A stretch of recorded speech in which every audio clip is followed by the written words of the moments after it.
Eu convido os irmãos a abrir a Escritura do Evangelho do Senhor segundo Mateus, capítulo 1, o verso 21. Vou pregar só neste versículo nessa noite. Mateus, capítulo 1,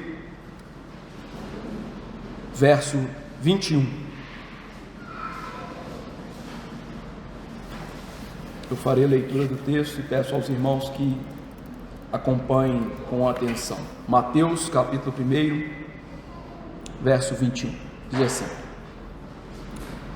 Ela dará à luz um filho, e lhe porás o nome de Jesus, porque ele salvará o seu povo dos pecados deles. Vamos orar. Senhor nosso, Pai celeste maravilhoso, nós estamos como assembleia solene reunidos para cultuá-lo, e este é o momento mais sublime do culto e, portanto, também das nossas vidas, o momento em que nós nos assentamos para ouvir a santa proclamação da palavra do Senhor, o meio sobreexcelente pelo qual Cristo fala ao coração dos teus servos. Diante desta realidade, eu quero lhe implorar que o Senhor abençoe-me para que eu pregue este texto com fidelidade, uma vez que o Senhor Jesus usa os pregadores que expõem a palavra com fidelidade. Paulo nos ensinou que a pregação vem pela palavra de Cristo. Que nós então estejamos, ó Deus, com o coração agora aptos para ouvir a pregação da palavra de Cristo e, ao fazer isso, ouvir o próprio Cristo falando aos nossos corações.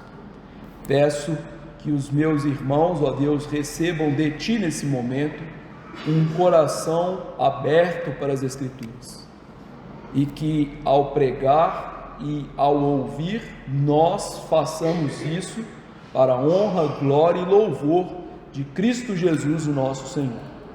Que isso também seja para a nossa edificação, uma vez que a fé vem pela pregação. Que o Senhor seja servido em gerar fé salvífica naqueles que não conhecem Jesus como o único e suficiente Salvador, e seja servido em abençoar-nos com fé mais robusta àqueles que cremos em Cristo como nosso Senhor. Ó Deus bendito, ajude-nos, derrama o Teu favor sobre nós nesse momento. É no nome de Cristo que oramos. Amém. Queridos irmãos, é interessante quando nós olhamos para os nossos dias e vemos como há nomes curiosos, alguns até muito estranhos. Há pessoas que recebem nomes completamente esdrúxulos, virou piada, meme, mas os tais de 1, 2, 3 de Oliveira 4 de fato existem. Enfim, nós vivemos numa época que nós damos nomes aos nossos filhos e recebemos nomes dos nossos pais através de uma cultura aleatória que nos nomeia através de nomes famosos, de parentes, ou até mesmo numa cultura de reproche, como o nome que eu acabei de citar. Outra coisa que tem acontecido nos nossos dias é que o nosso bom nome não tem sido mais algo que nós prezamos.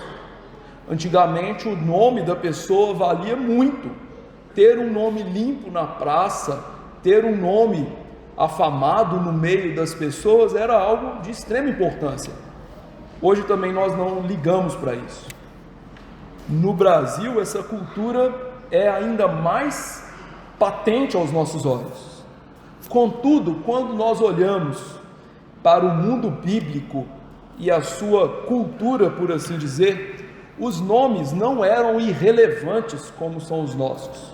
Os nomes estavam ligados às características das pessoas, suas obras, suas famílias.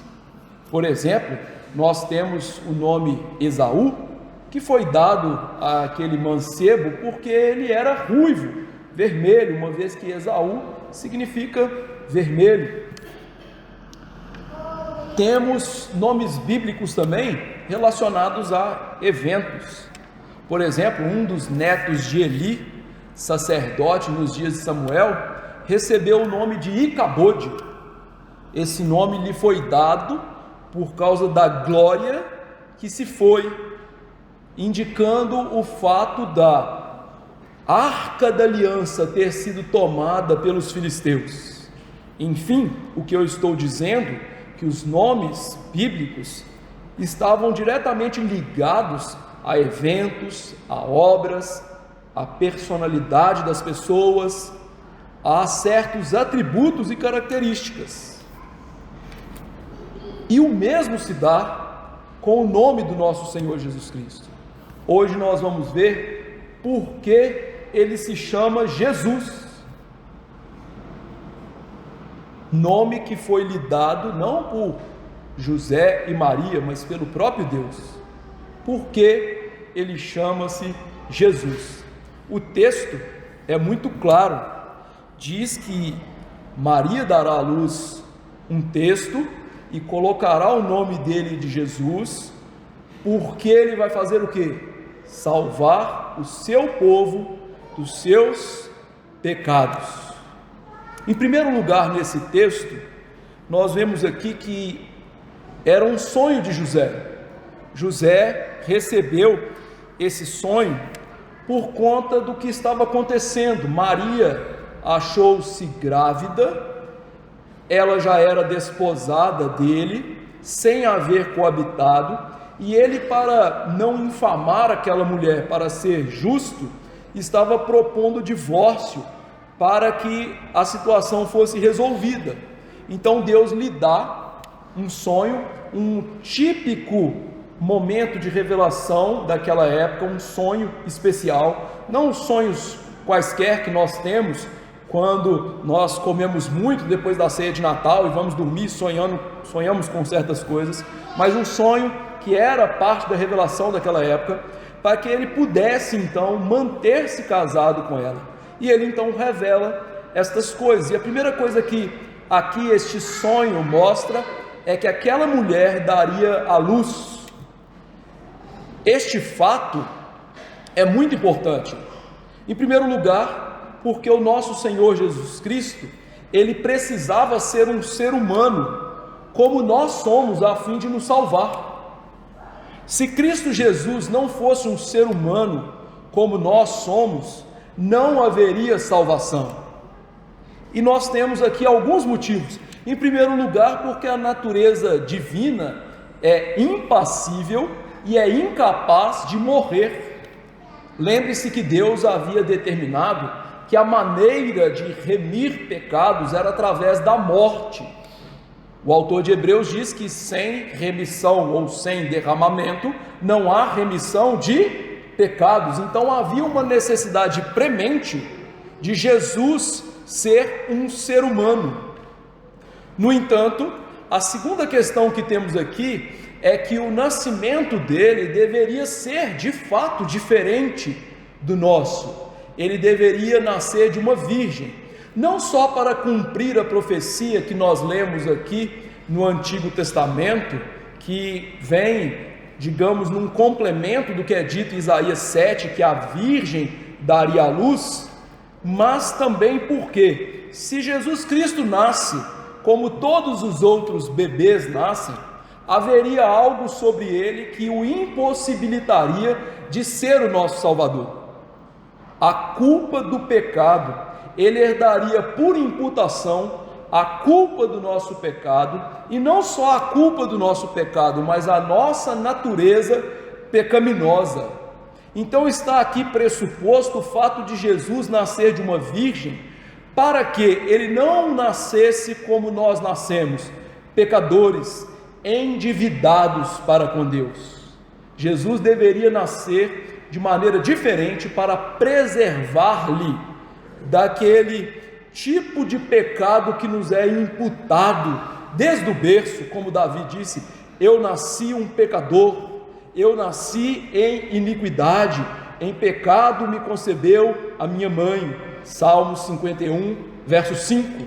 Para ser o ente santo, ele deveria ser gerado pelo Espírito Santo, deveria ser gerado de uma virgem, sem coabitação, e assim, mesmo participando da humanidade comum, carne e sangue, como o autor de Hebreus diz, ele poderia ser um ser humano sem pecado, inocente, que sim, de fato, poderia morrer no nosso lugar e então pagar pelos nossos pecados.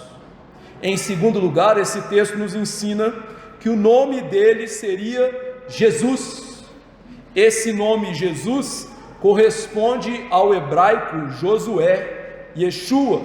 Esse nome aponta para a realidade de que Yahvé, o Deus do pacto, é a salvação. Este nome vem do Antigo Testamento. Devemos lembrar que houve um homem no Antigo Testamento muito famoso que também se chamava Josué ou Jesus. O seu primeiro nome era significativo, pois o seu primeiro nome não era Josué ou Jesus. O nome dele era Oséias, que significa salvação. No entanto, lá em Números 13, verso 16, Deus faz algo que ele costumava fazer na sua soberania.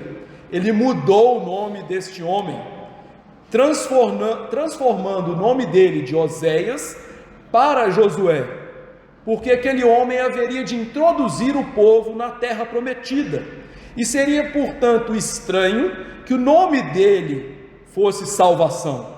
Então Deus, na sua soberania, para ensinar uma lição espiritual ao seu povo, de que ele de fato é o Salvador e não os homens, ele muda o nome de Oséias para Josué, para ensinar-nos o fato de que aquele que daria o verdadeiro descanso para o povo de Deus e a verdadeira salvação não era Josué, o homem, mas o próprio Deus. Uma vez que a entrada na terra prometida tinha um significado espiritual. Entrar na terra prometida apontava para a ideia de nós sermos salvos. É isso que o autor de Hebreus diz em Hebreus 4, 8 e 9. Ele aponta que o descanso na terra prometida apontava para uma realidade ulterior, salvífica, para a salvação eterna, a salvação dos nossos pecados, que obviamente não podem vir de homem algum. Logo, o nome Josué está ligado a Deus dar a terra ao povo, mas Deus dar a verdadeira bênção que os seres humanos deveriam almejar, a salvação dos seus pecados, estarem livres da ira de Deus. E é por isso então que Jesus recebe esse nome, apontando para a soberania de Deus em relação à salvação dos pecadores, porque a salvação não é algo que pode ser operada pelo homem. O único e verdadeiro Salvador é Deus. É Deus quem possui a salvação. O homem, como bem sabemos pelas Escrituras, é o alvo dessa salvação, mas nunca a causa desta salvação. E esta é a mensagem bíblica vétero e neotestamentária. Por exemplo, lá no livro do profeta Jonas, no centro pulsante do livro, no capítulo 2, no verso 9, quando Jonas ainda está no ventre do grande peixe, ele diz: o que votei, pagarei, ao Senhor pertence a salvação, ensinando-nos que a salvação verdadeira não pode ser operada pelo homem, mas sim pelo próprio Deus, enquanto este homem está numa situação de incapacidade, de impotência diante das circunstâncias pecaminosas e mortais que o cercam. O mesmo Paulo nos ensina no Novo Testamento em Filipenses 2:9. Também ele ensina isso em Efésios 2, 8 a 10, mostrando que a salvação é algo gratuito, que a salvação não é algo que pode ser operada pelo homem. Paulo também ensina isso, depois de um longo argumento de que nós somos pecadores, lá em Romanos 3, 19 e 20, em que ele diz que a lei nos mostra o nosso pecado, e que a lei é impossível nos justificar por aquilo que fazemos, uma vez que tudo o que o ser humano realiza está maculado pelo pecado. Estes textos, tanto do Antigo Testamento quanto do Novo Testamento, nos ensinam que nós somos salvos pelos feitos de Deus, e não pelos nossos feitos. Os nossos feitos, eles nos condenam.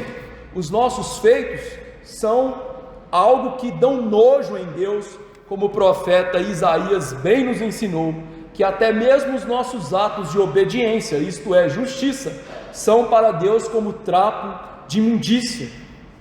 Então o nome de Jesus nos chama a atenção para a soberania salvífica de Deus.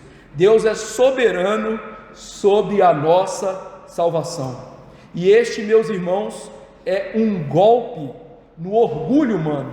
Nós, seres humanos, somos orgulhosos por natureza. Nós desejamos ser os nossos salvadores, desejamos nos estribar nos nossos feitos. Tanto isto é verdade, que você pode ir em igrejas que não pregam uma doutrina reformada, e você pergunte às pessoas o porquê elas são salvas, estão indo para a glória, e elas vão dizer que elas são boas, que elas fazem boas obras. No entanto, a Bíblia vai nos ensinar diametralmente oposto sobre isso. O nosso Salvador é Deus. E aqui, meus irmãos, é algo interessante também notar no nome de Jesus, que o Senhor aqui, ele quebrou a lógica daqueles dias. A lógica daqueles dias era que os pais nomeassem os seus filhos, e que os pais nomeassem os seus filhos de acordo com nomes que haviam em suas famílias. Nós vemos um exemplo disso, por exemplo, em o nascimento de João Batista, em que o profeta ia ser nomeado de acordo com o nome dos seus pais, nomes que haviam comuns em sua família. No entanto, a esposa de João Batista ou esposa de Zacarias teve que intervir para que aquele menino recebesse o nome de João, que não era comum na sua família por conta da revelação que lhe tinha sido dada. O nome dele vai ser João. Então aqui, o Senhor Deus, por meio de um sonho, faz com que José e Maria quebrassem o costume daquele dia, mostrando, portanto, toda a soberania de Deus, de nomear Jesus. É o verdadeiro pai de Jesus, que não é José, é quem vai nomear o Senhor. O nome dele vai ser Jesus. E veja que esse nome, queridos irmãos, ainda trabalhando um pouco sobre isso, tem a ver com a natureza humana de Jesus. O nome de Jesus passa a ser assim quando ele nasce. Tanto no Antigo Testamento quanto no Novo Testamento, quando se refere à natureza divina do nosso Senhor, ele não é chamado de Jesus Cristo, ele é chamado de outros nomes. Nós lemos aqui, por exemplo, em Isaías, os nomes acerca da natureza divina do Senhor: Príncipe da Paz, Maravilhoso Conselheiro, Deus Forte. E o mesmo o apóstolo João faz no início do seu evangelho, mostrando que o nosso Senhor Jesus, na sua natureza divina e portanto não humana, se chamava Verbo, que tem a ver com a revelação salvífica de Deus. Cristo era aquele que revelava a salvação. Portanto, Jesus é o nome da natureza humana, não da natureza divina. A natureza divina dele tem outros nomes: o Verbo, o Filho, o unigênito do Pai, tudo apontando para a sua natureza divina, pré-encarnação. Então nós temos, além do fato do nome dele ser dado assim por Deus, o nome é dado em relação à sua natureza humana, para mostrar que aquele que é Deus se faria carne para a nossa salvação. O Yahvé que salva é o Yahvé que sai do seu palácio de marfim e glória, se faz carne, vem até as regiões inferiores à terra, como diz Paulo, para a nossa salvação. O Senhor se encarnou. A terceira coisa que nós aprendemos aqui é que o nosso Senhor vai salvar um povo. Hoje é muito comum, em algumas igrejas, nós termos uma doutrina espúria e herética que afirma que Deus haverá de salvar todas as pessoas. A Bíblia nunca ensinou esta questão. A Bíblia é muito clara, como nós vamos ver, em afirmar que Deus, num período eterno, isto é, na eternidade passada, escolheu, amou um povo para a salvação. Essa ideia de que todas as pessoas serão salvas, elas são contrárias, por exemplo, às próprias palavras de Jesus Cristo. O nosso Senhor, ao falar acerca do nosso pecado e de como deveríamos lidar com ele de maneira enérgica, disse com todas as letras que era preferível que nós perdêssemos uma mão e entrássemos maneta no reino, do que fôssemos lançados com as nossas duas mãos no inferno. O mesmo ele fala em relação aos nossos olhos. Em outro lugar, Jesus também disse para aqueles que fizessem tropeçar uns pequeninos dele, a punição seria fogo ardente e um verme que não morre, portanto ensinando a realidade do inferno.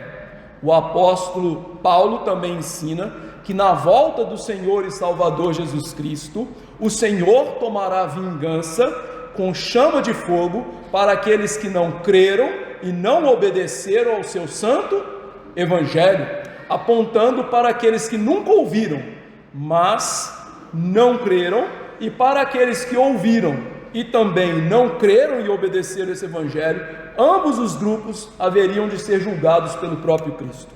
Portanto, queridos irmãos, uma ideia de uma salvação abrangente para todos os homens não é uma ideia bíblica, é uma contradição àquilo que as Escrituras dizem. O que a Escritura diz então é que Deus, desde toda a eternidade, possui um povo que Ele ama e ama através de Jesus Cristo, e este povo Ele haveria de salvar no tempo e no espaço através da obra do Senhor Jesus Cristo. Esta é a realidade que Paulo nos ensina em Efésios capítulo 1, verso 4 e 5, que diz: assim como nos escolheu nele, antes da fundação do mundo, para sermos santos e irrepreensíveis perante ele, e em amor, nos predestinou para ele, para a adoção de filhos, por meio de Jesus Cristo, segundo o beneplácito de sua vontade. Paulo nos ensina então que os eleitos de Deus, aqueles que ele amou na eternidade, são aqueles que foram destinados por Deus para a salvação. Essa doutrina nós chamamos de eleição, que está debaixo do escopo da predestinação, a doutrina que indica que Deus destinou todas as coisas antes que houvesse mundo. E Deus destinou anjos e homens, anjos para serem conservados em seu estado de pureza, e homens que haveriam de ser alcançados e feitos seus filhos, como Paulo nos ensina em 1 Timóteo 5,21, falando acerca dos anjos eleitos. Os anjos também foram alvo de eleição, ainda que não alvo da salvação. E nós, seres humanos, alvos da eleição, somos, portanto, por causa da necessidade que há em nós, alvo da salvação que haveria de ser operada. Paulo também trata disso, falando a Tito, dizendo que a nossa salvação foi determinada na eternidade passada, e que no tempo e no espaço o Senhor Deus haveria de manifestar a salvação por meio de Jesus Cristo para o seu povo. Queridos irmãos, Cristo não veio salvar todas as pessoas, Cristo veio salvar o seu povo. Temos que entender que, se o Senhor Jesus Cristo veio com a missão de salvar todas as pessoas, e se nós temos nas Escrituras a realidade de que pessoas não são salvas e pessoas são lançadas no inferno, a obra de Cristo não é mais determinante em relação à nossa salvação. Cristo, portanto, ele participa da nossa salvação, mas ele não é a causa da nossa salvação.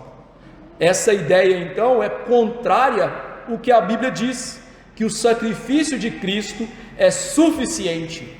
O sacrifício de Cristo é cabal, vicário, substitutivo, que o sacrifício de Cristo é sim um pagamento eficaz para a dívida dos nossos pecados. Então, quando aqui o Senhor revela a este homem que o Senhor salvaria o seu povo, o que está por trás disso é que na eternidade passada, Deus amou os seres humanos, Deus escolheu os seres humanos para serem alvo da sua salvação.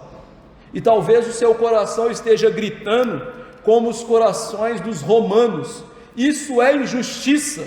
E Paulo escreve: não há injustiça da parte de Deus, porque Deus, o oleiro, tem o direito de fazer o que quiser com a sua massa.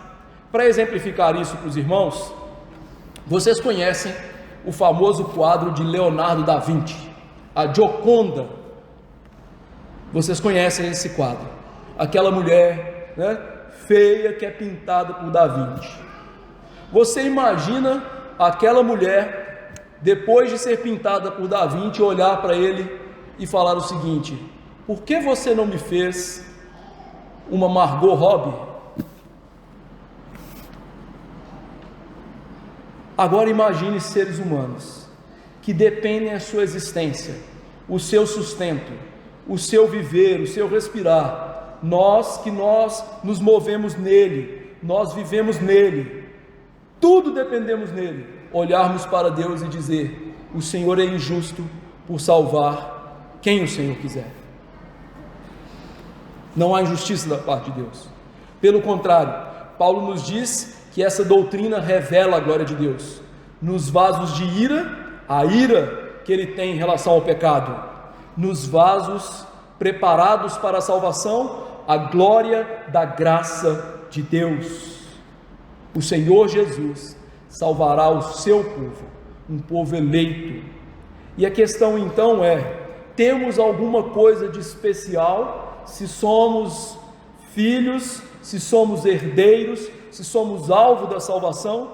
A resposta a isso está no descrever de Deus para esse povo: salvará o povo dos seus pecados. Este povo que Jesus vai salvar é um povo pecador. Portanto, não há nada intrínseco em nós que mova Deus a nos amar na eternidade, a desejar a nossa salvação na eternidade e fazê-la no tempo e no espaço, porque Deus olhou para seres humanos pecadores. Diante disso está pressuposta uma doutrina que é, digamos, o primeiro pilar da doutrina da salvação bíblica, no sentido de nós olharmos do ponto de vista calvinista. O primeiro ponto, que nós chamamos de depravação total, mas o melhor nome seria depravação radical. Essa ideia de depravação total, às vezes sugere a ideia equivocada de que seres humanos podem ser tão maus quanto possível, o que obviamente é errado, uma vez que Deus mitiga o mal do ser humano, controlando a sua vida e o seu tempo. Por exemplo, uma figura terrível da história chamado Adolf Hitler, que foi horrível e é tomado por nós como paradigma da maldade humana, não foi tão mal quanto ele poderia ser. Deus o matou, Deus não deixou que ele levasse o seu plano adiante, e além disso, aquele homem era bondoso para com a sua mãe, tendo uma verdadeira lição de ciúmes para com ela, ou seja, ele gostava da mãe, cuidava da mãe. Não estou elogiando Hitler, mas através do exemplo dele, mostrando que ele nunca foi tão mal quanto ele poderia ser. Daí o nome melhor ser corrupção radical, porque radical vem da palavra hebraica, tanto hebraico na cabeça, da palavra latina radix, que significa raiz, mostrando que o ser humano é pecador desde a sua fonte, da sua raiz. Então ele é pecador no sentido completo. O seu coração é pecador, a sua alma é pecadora. Então os seus pensamentos, suas volições, tudo o que ele faz é pecaminoso. Ele é afetado na sua raiz. O Senhor Jesus Cristo ensina isso, por exemplo, em Marcos 7, 20 a 23, dizendo que do nosso coração é que provém os maus desígnios, o furto, o assassinato, a loucura. É a natureza humana corrompida no mais profundo do seu ser. E quando o Senhor Jesus Cristo ensinou isso, ele deu um golpe nessas doutrinas que dizem que nós somos pecadores porque pecamos. Isso não é verdade. O contrário é que é verdade. Nós pecamos porque nascemos pecadores. Eu gosto de dar esse exemplo do leão e da carne. O leão come carne porque ele é um leão. Não é porque ele é leão, porque ele come carne. Se fosse assim, nós que comemos muita carne hoje seríamos leões. Isto é, a natureza pressupõe as ações. O Senhor Jesus ensina então que nós somos naturalmente corruptos. A nossa natureza é pecaminosa. Paulo expõe isso com detalhes lá em Romanos 3, 9 a 18, em que ele diz, através de frases universais, que não há um justo, nenhum sequer, não há ninguém que faça o bem, não há ninguém que procure o caminho da paz, mostrando que o ser humano é completamente pecador e está debaixo do pecado. Paulo também descreve isso com detalhes em Efésios 2, 1 a 3, mostrando que o ser humano nasce espiritualmente morto e, como disse R.C. Sproul, diabolicamente vivo. O ser humano nasce morto em pecados, mas nasce completamente ativo para praticar esses pecados. Este ser humano é alguém aprisionado pelos pecados. Ele faz a vontade da carne, do mundo e de Satanás. Então, quem é o povo que Jesus veio salvar? Um povo pecador, e um povo que não tinha condições de se salvar, uma vez que a lei não nos salva, a lei nos condena, a lei mostra que somos pecadores, a lei nos ensina que, como disse Paulo em Romanos 14, 23, tudo que não provém de fé é pecado. Portanto, este povo pecador é um povo incapaz, um povo que não consegue fazer o que é necessário para a sua salvação, um povo que tem então uma incapacidade moral de fazer o que é virtualmente bom. Não há virtude nesse povo pecador. Talvez você esteja pensando: tudo bem, pastor, mas existem pessoas boas neste mundo, existem pessoas que pagam seus impostos, obedecem às autoridades, pessoas que fazem coisas que são de fato louváveis. A Bíblia nos mostra que essa ideia é uma ideia equivocada. Em primeiro lugar, nós podemos usar o exemplo do próprio Senhor Jesus Cristo, quando esteve diante de um dos homens mais ilibados dos seus dias, que era um jovem rico, e que disse que queria herdar a salvação pelos seus feitos. Jesus olhou para ele e disse: não há ninguém que é bom, a não ser Deus. Não há ninguém que é bom, a não ser Deus. E veja que isso é um golpe desferido no coração humano. Isso toca o coração humano, uma vez que por natureza queremos acreditar que nós somos bons, que nós só precisamos de um empurrãozinho da graça para a nossa salvação. Jesus disse: não há ninguém bom. Além disso, ao ver que não há ninguém bom, significa que nenhum de nós pode produzir o bem espiritual no seu sentido mais estrito da palavra. Sim, é verdade que os seres humanos podem fazer boas coisas. Isso foi chamado pelos nossos irmãos reformados do passado de virtudes civis. Isto é, pessoas que fazem coisas boas, mas elas não fazem com um propósito correto. A Bíblia mostra que o verdadeiro propósito do ser humano é glorificar a Deus. Se um ser humano faz algo que é aparentemente bom, mas ele não faz para a glória de Deus, ele não faz com o seu coração devotado a Deus, e ele não faz com o poder do Espírito Santo, impulsionado por Cristo e por intermédio de Cristo, aquelas boas obras que ele faz, entre aspas, boas obras, são malditas diante de Deus, e não merecem a absolvição dos seus pecados.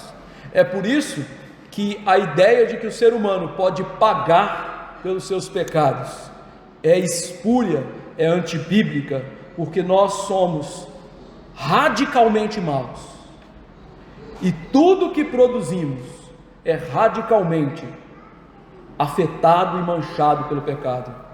A ideia bíblica então não é que nós somos bons com um pouquinho de mal, é que nós somos completamente maus sem nada de bom. Este é o povo que Jesus veio salvar. Em último lugar nesse texto, do que ele veio nos salvar?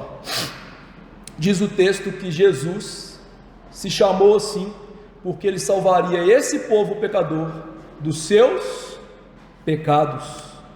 O último ponto do nosso sermão trabalha esta ideia, a ideia de que nós precisávamos de um Salvador para nos salvar dos nossos pecados. Em que aspectos? Pelo menos 3 deles. Em primeiro lugar, da culpa do nosso pecado. A Bíblia nos ensina que nós adquirimos, por conta da nossa natureza pecaminosa e dos nossos atos pecaminosos, uma dívida impagável para com Deus. Dada a natureza de Deus ser infinita e eterna, ao contrairmos o pecado por imputação do nosso primeiro pai, Adão, nós adquirimos uma dívida infinita e eterna, que nós não poderíamos pagar, porque tudo que fazemos, além de ser mal, tem aspectos temporais, e não podem satisfazer o que é infinito e eterno. A Bíblia nos mostra, além disso, que nenhuma das nossas ações poderia ser capaz de apaziguar a ira de Deus por conta dessa dívida. O homem não pode ser justificado pelas obras da lei, disse o apóstolo Paulo. Diante disso, o Senhor Deus propôs em Cristo um sacrifício vicário, ou seja, substitutivo, que não seria oferecido a Satanás, nem a nós, mas ao próprio Deus, que é a parte ofendida. Deus o Pai receberia o pagamento necessário da nossa salvação, através de Cristo, através das obras de Cristo, através da morte de Cristo, isto é, sua obediência ativa, o fato dele cumprir a lei, e da sua obediência passiva, o fato dele morrer debaixo da maldição da lei, a fim de nos livrar da culpa e da condenação do nosso pecado.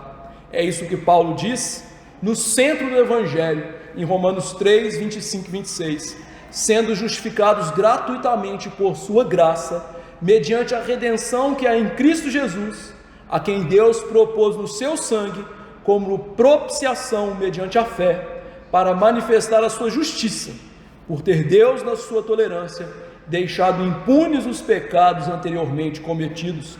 Paulo nos mostra que que Cristo é o autor da nossa redenção. Redenção aqui tem a ver com tirar um escravo da sua escravidão, pagar a dívida de um escravo, e este pagamento seria através do sangue de Cristo, que serviria como propiciação. Paulo faz referência aqui ao sacrifício do Yom Kippur, do dia supremo do Antigo Testamento, em que o sacerdote entrava lá no Santo dos Santos, diante da Arca da Aliança, para lançar o sangue do animalzinho morto, a fim de tapar os pecados do povo. Paulo usa esta figura do Antigo Testamento para nos ensinar que o sangue de Cristo é o nosso tapa-pecados, para que Deus, na sua ira, ao olhar para nós, não veja mais a nossa dívida, a nossa culpa, mas veja o saldo positivo da nossa conta agora, do sacrifício vicário de Jesus Cristo. E com isso Deus se torna, ou entre aspas, se torna, mas mostra que Ele é justo, mostrando que sua justiça foi satisfeita no pagamento do pecado em Cristo Jesus, porque aqueles animaizinhos nunca, jamais poderiam pagar os nossos pecados. Então a morte de Cristo é que nos livra da culpa do pecado. Além disso, Cristo nos livraria do pecado também, acerca do domínio do pecado. A Bíblia diz que não só estamos culpados, mas também, ainda quando ímpios, estamos dominados pelos nossos pecados. Os pecados são verdadeiros senhores de escravos do ser humano pecador. Um domínio abrangente sobre a vida é exercido no pecador, nos seus pensamentos, nas suas volições, nos seus planos, em tudo que ele fala e faz, ele está dominado pelo pecado. Então Deus queria não somente tirar a culpa do pecado, mas também queria tirar de sobre nós o domínio do pecado, e isso só seria possível através da obra de Jesus Cristo. Cristo nos livraria do domínio do pecado. É isso que Paulo medita lá em Romanos 6, quando ele fala da nossa união mística com Cristo. Ele mostra que a união de Cristo conosco, que traz sobre nós todos os efeitos da morte de Cristo, estariam valendo sobre nós, estaríamos ligados à sua morte, para que o pecado não reinasse mais sobre nós. Paulo ensina isso em Romanos 6, 14 e 22, que diz o seguinte: sabendo isso, que foi crucificado com ele o nosso velho homem, para que o corpo do pecado seja destruído, e não sirvamos o pecado como escravos, porque o pecado não terá domínio sobre vós, pois não estáis debaixo da lei, e sim da graça. Agora, porém, libertados do pecado, foram transformados em servos de Deus. Tendes o vosso fruto para a santificação e, por fim, a vida eterna. Paulo deixa claro que a obra de Cristo nos livra desse domínio do pecado. Ele mostra que Cristo, ao se unir a nós espiritualmente, através do seu Santo Espírito, nos libertou da escravidão do pecado. Não estamos mais dominados pelo pecado, não somos mais escravos voluntários, desejosos do pecado, amantes do pecado e somente praticantes do pecado. O ser humano agora em Cristo Jesus está livre para ser um outro escravo. Ele diz aqui que nós somos servos da justiça. A palavra servo aqui, doulos, é a mesma usada para escravo do pecado.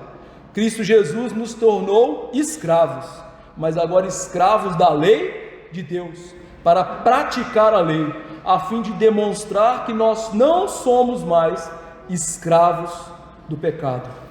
E por fim, o Senhor Jesus Cristo também nos livraria da presença do pecado. Nós que fomos libertos da culpa e que fomos libertos do domínio, sabemos muito bem que nós não fomos libertos da presença do pecado. A nossa doutrina reformada chama isso de pecado residual, isto é, o pecado que ainda habita a alma e o corpo do crente, e usa o corpo do crente como instrumento do pecado. Nós sabemos muito bem disso e sentimos o efeito disso todos os dias, como cometemos os nossos pecados. Ainda que não sejamos mais praticantes e escravos do pecado, nós ainda temos esse pecado em nós, e o desejo do verdadeiro crente é que isso acabe. Por isso Paulo, em Romanos 7, disse o seguinte, no verso 24 e 25, parte A: desventurado homem que sou, quem me livrará do corpo dessa morte? Graças a Deus por Jesus Cristo, nosso Senhor. Paulo, ao olhar para si como um pecador, olhar para si como alguém que não conseguia obedecer de maneira plena, ele descreve esta vivência do crente através de uma punição romana muito comum daqueles dias. O corpo do pecado aqui era uma das maneiras dos romanos punirem os inimigos de maneira mais ferrenha possível, claro, excetuando a cruz. Uma pessoa viva era amarrada a uma pessoa morta e que começava a decompor-se. E no meio daquela decomposição, a pessoa que estava viva, aquelas bactérias, fungos e outros seres que fazem parte da nossa decomposição, iriam começar a comer viva aquela pessoa. Paulo descreve esse nosso estado presente de pecado, em que o pecado ainda atua em nós desta maneira. Nós estamos vivos, mas o pecado ainda está amarrado em nós, e ele nos come vivos, ele nos destrói vivos, ele nos faz sofrer vivos. E então ele clamou: quem me livrará? E ele sabe a resposta: Jesus, porque a obra de Cristo não estaria completa em nos livrar apenas da culpa e do domínio do pecado, mas também nos livrar da presença do pecado. O Senhor fará isso em duas etapas para aqueles que não estiverem vivos no dia da volta de Jesus Cristo. A primeira etapa é a nossa morte. No dia da nossa morte, as nossas almas serão plenamente aperfeiçoadas e entrarão no gozo do nosso Senhor. O Senhor Jesus ensinou isso para aquele ladrão que estava com ele à cruz. Ele disse que naquele mesmo dia ele estaria no paraíso com o nosso Senhor Jesus. Sabemos que o céu é um céu de santidade, de pureza, de amor, e nada impuro pode entrar no céu. Portanto, a alma daquele homem, já que o seu corpo estaria numa tumba, num túmulo comum daqueles dias, a alma dele estaria aperfeiçoada nos céus com Jesus. O autor de Hebreus também diz que os espíritos dos primogênitos aperfeiçoados nos céus adoram o nosso Senhor constantemente na presença de Cristo nesse momento. Também João diz que as almas que ele viu debaixo do trono eram almas purificadas com vestimentas brancas, mostrando que elas haviam sido aperfeiçoadas para estarem naquela cena celeste com o nosso Senhor Jesus Cristo. Então nossas almas serão aperfeiçoadas no dia da nossa morte.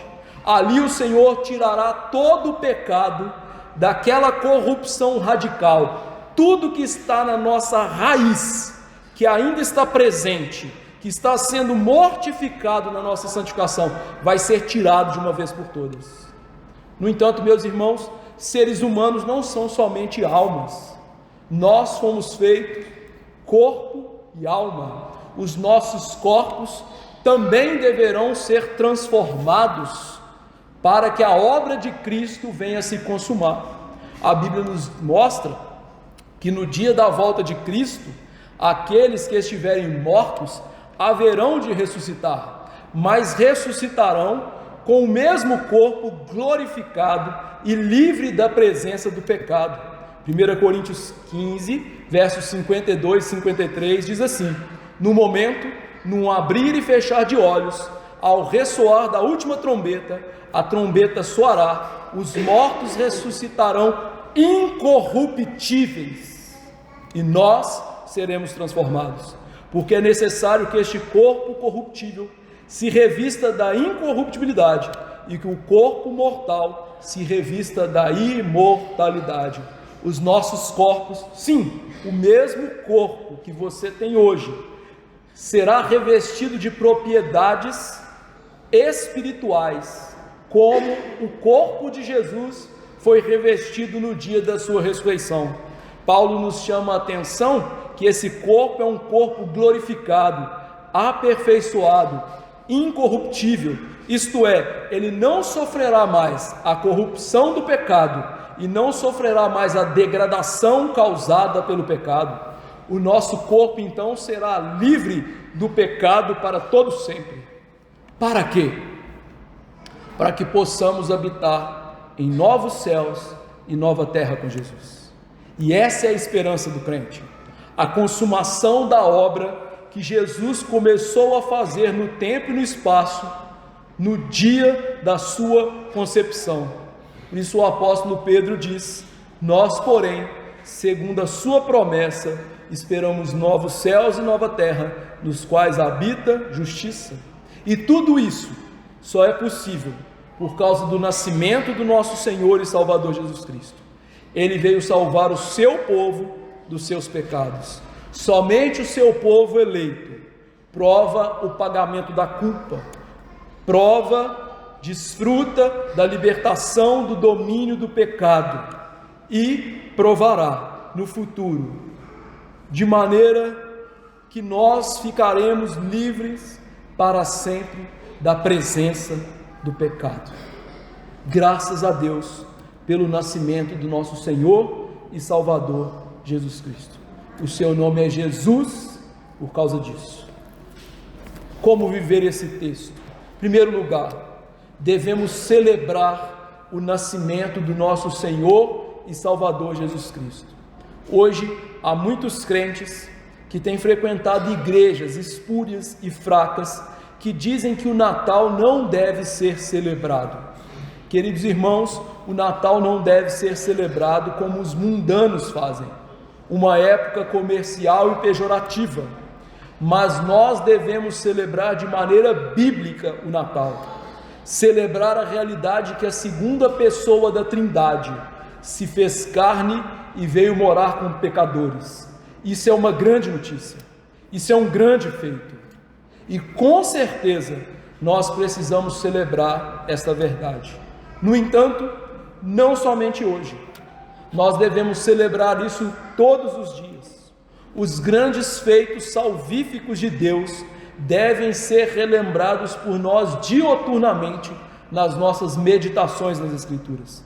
Todos os dias devemos ser gratos pela encarnação do Verbo, pela sua obediência, pela sua morte, pela sua ressurreição, pelo elevar-se dele às alturas, pelo fato dele assentar-se à destra de Deus e governar o mundo. E devemos, de maneira antecipatória, gozar e celebrar a volta gloriosa de Jesus. Estes grandes eventos da redenção devem ser pautuados e celebrados nas nossas vidas. Em segundo lugar, que nessa data nós lembremos que Jesus veio salvar pecadores, e é isso que nós somos. Lembre-se, você não é uma pessoa boa manchada com um pouquinho de pecado, você era uma pessoa completamente má e que não tinha nada de bom em você. Você estava desesperado e você não podia se salvar, e ninguém podia lhe salvar a não ser Jesus. Lembre-se disso hoje, lembre-se disso todos os dias. Nós somos um povo pecador que precisam de um Salvador. Nós não somos um povo que precisam de um ajudador. Nós somos um povo que precisa de maneira premente de alguém que venha e nos resgate e nos salve. Nunca se esqueça disso. Não deixe que as boas obras subam no seu coração.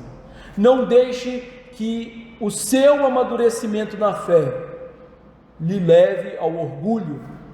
Você e eu nunca vamos passar de pó, de pessoas pecadoras. É isso que nós somos. Na nossa salvação, nós somos vaso de barro, ainda que vaso feito para honra, mas vaso de barro. O tesouro é o Senhor, é o seu santo evangelho. Em terceiro lugar, vimos que Jesus não veio salvar todas as pessoas. Ele veio salvar um povo que Ele amou desde toda a eternidade. E uma pergunta justa que eu lhe faço é: você faz parte desse povo? Você é alguém salvo por Jesus Cristo? Como eu posso saber disso?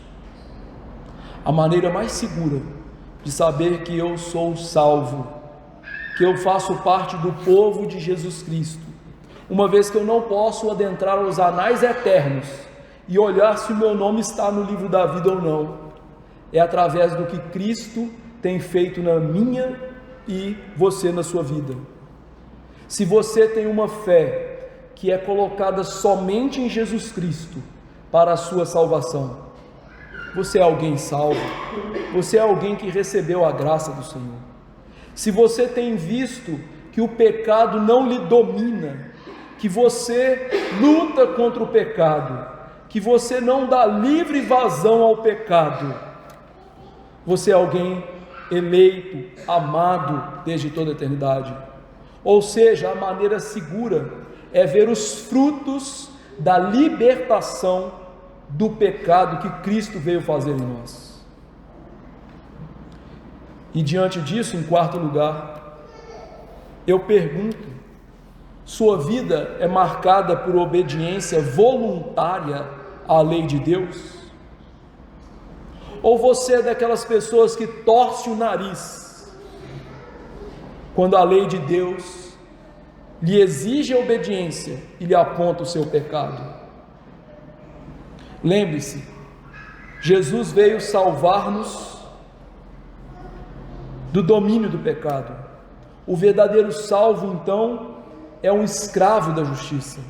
Ele ama a justiça, ele ama a retidão, ele ama fazer o que Deus lhe expõe na palavra.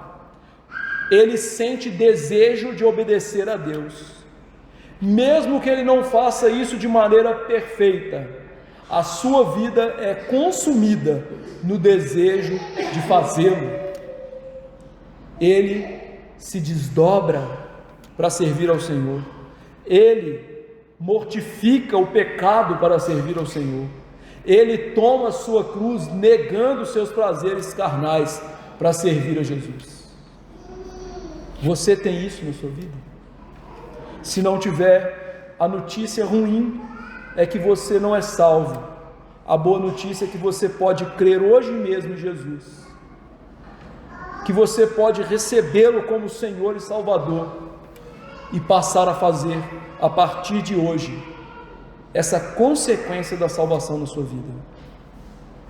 Em quinto lugar, você deseja ser salvo do quê? Muitas pessoas acreditam que nós precisamos de salvação da pobreza, que nós precisamos de salvação política, que a esquerda pare de mandar no nosso país, como se isso fosse resolver o problema dos corações dos homens. Muitas pessoas querem ser salvas das suas doenças. No entanto, a verdadeira salvação que nós precisamos é da ira de Deus, por conta da culpa, do domínio e da presença do pecado. Você entende isso? Que você foi salvo do próprio Deus, que Deus era o seu inimigo e você o odiava. Esta é uma realidade terrível, mas é desta realidade que nós somos salvos. O inferno era só uma manifestação da ira, nós fomos salvos do próprio Deus. Paulo disse que nós éramos inimigos de Deus em Romanos 5,10. Mas hoje, pela fé, nós nos apropriamos do que Cristo fez e nós temos paz com Deus.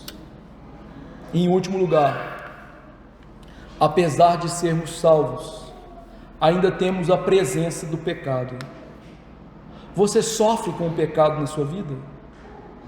Você deseja de coração, como Paulo, ficar livre do seu pecado de uma vez por todas? Se sim, eu tenho uma boa notícia. Cristo está mortificando o pecado na sua vida, através do processo de santificação, que é uma graça operada em nós, mas que nós devemos buscá-la através dos meios de graça. Cristo está a cada dia matando o pecado na sua vida e lhe vivificando para a obediência. E um dia Cristo livrará a sua alma de todo o pecado, e não somente a sua alma, mas o seu corpo de todo o pecado. Cristo vai lhe fazer como ele é. O apóstolo João diz então que aqueles que têm essa esperança devem viver se purificando todos os dias. Por isso, querido irmão e irmã, eu lhe chamo através dessa mensagem a investir na sua santificação, a investir com todas as suas forças, com diligência, em matar o pecado na sua vida, a usar a Bíblia, a oração, os sacramentos, para fazer com que o pecado seja cada vez mais minguado na sua vida, para que naquele grande dia este pecado seja de todo extirpado. Que esse seja o meu e o seu desejo todos os dias. E como já salientei, isso só é possível porque o nome do nosso Salvador é Jesus. Vamos nos colocar de pé e encerrar esse culto de ações de graças